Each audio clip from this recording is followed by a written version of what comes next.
You can now access all of our videos from class 9th to 12th on our app. Download it now through link given in the description.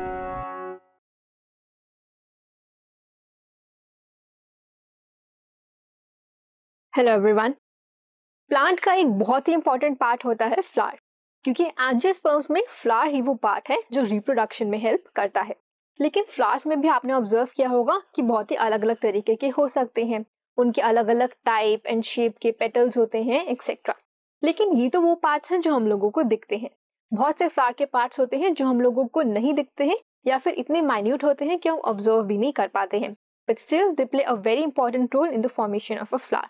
तो आइए हम देखते हैं what are the parts of a flower. अगर तो हम किसी भी टिपिकल फ्लावर की बात करें तो it consist of 4 kinds of structures attached to the tip of a short stalk। और ये जो 4 structures होते हैं, these are arranged in the form of whorls।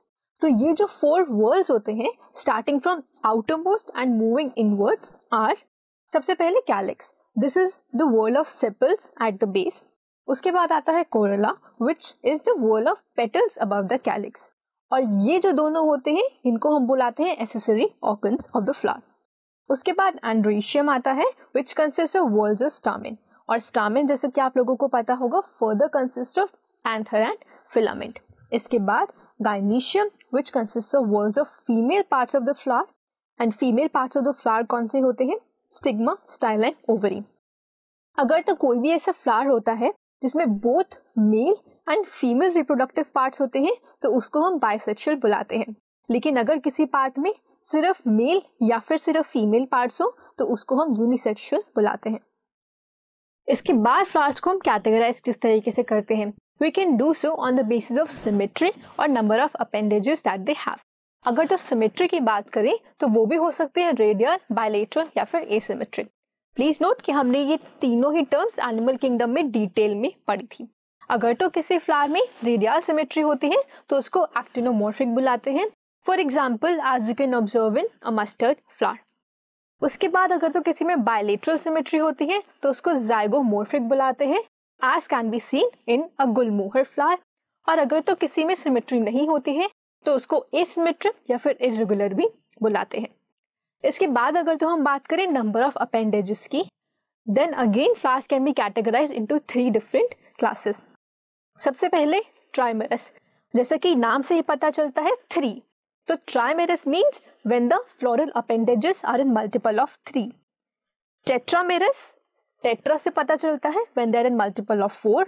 And pentamerous, penta से पता चलता है when they are in multiple of 5। इसके बाद अगर तो हम बात करें कि और फ्लावर्स को कैसे क्लासिफाई किया जा सकता है, it can be on the basis of presence और एब्सेंस ऑफ ब्रैक्ट्स। ब्रैक्ट्स क्या होता है? They are usually modified stems. तो flowers with bracts, reduced leaf found at base of pedicle are called bracteates, and flowers which do not have bracts or without bracts are called ebracteate। इसके बाद flowers can also be categorized based on the position of calyx, corolla and androecium with respect to the ovary और thalamus। मतलब कि ovary के respect में इनकी क्या position है उसके बेसिस पे भी फ्लावर्स अलग अलग टाइप के हो सकते हैं। The first can be hypogynous। Hypogynous में gynoecium occupies the highest position और इसीलिए कहा जाता है that the ovary is superior in such flowers. For example mustard. In the case of perigynous, gynoecium is present at the centre and other parts are present at almost same level. तो इस case में कहा जाता है that the ovary is half inferior and example can be plum. In the case of epigynous, जो बाकी plants होते हैं फ्लावर के, they are raised above ovary और इसीलिए कहा जाता है that the ovary is inferior. Example guava and it can also be seen in cucumber. तो हमने इनिशियली फ्लावर के जिन 4 whorls की बात की थी, आइए अब उनको डिटेल में पढ़ लेते हैं। सबसे पहले हम लोग देखेंगे कैलिक्स। कैलिक्स जैसे कि हमने पढ़ा था is the outermost whorl and it consist of sepals and it's typically green in color and it encloses the rest of the flower in the bud stage और इसीलिए कहा जाता है that calyx is protective in nature। Also अब calyx में भी sepals किस तरीके से उसके बेसिस पे flowers को अलग अलग कैटेगराइज किया जाता है। अगर तो sepals united है then we say that the flower is gamosepalous। अगर तो sepals free है then the flower is said to be polysepalous। The second whorl that we saw was corolla। Corolla, as we saw, consisted of petals, and the importance is that petals attract insects which help in pollination. तो जैसा कि हमने sepals के लिए देखा था, वैसे ही petals भी यूनाइटेड है या फ्री है, उनके बेसिस पे फ्लावर्स को कैटेगराइज कर सकते हैं.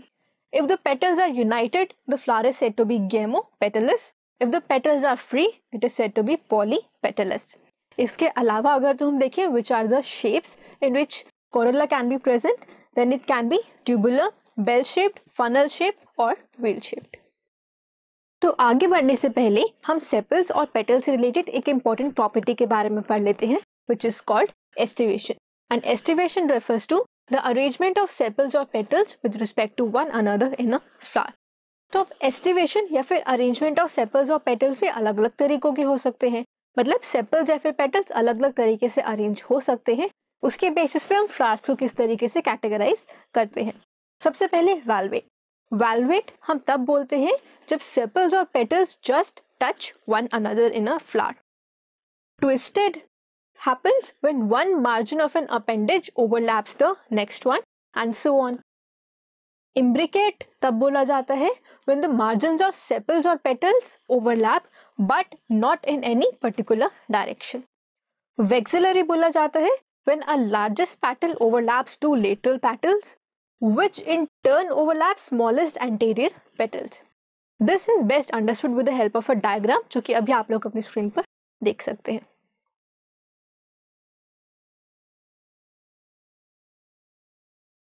तो आइए अब थर्ड पार्ट एंड्रीशियम के बारे में पढ़ते हैं. जैसे कि हमने देख ही लिया है that androecium consists of stamens which are the male reproductive parts of the flower. Stamens in turn consist of stalk or filament and anthers. अब हर एक एंथर भी बाइलोब्ड होता है, मतलब कि उसमें 2 lobes प्रेजेंट होते हैं. And each lobe in turn consist of 2 chambers जिनको हम लोग बोलते हैं pollen sacs and this is where the pollen grains are developed. अब जो स्टामेन्स होते हैं they can be attached to other members of the flower. If the stamens are attached to petals of the flower तो उसको हम लोग बोलते हैं epipetalous. But if the stamen is attached to perianth तो उसको बोलते हैं एपीफाइलस. इसके बाद हम और कैटेगराइज कर सकते हैं based on if the stamens are free तो हम उसको बोलते हैं polyandrous. If the stamens are united then we call it Adelphi or the condition is known as Adelphi.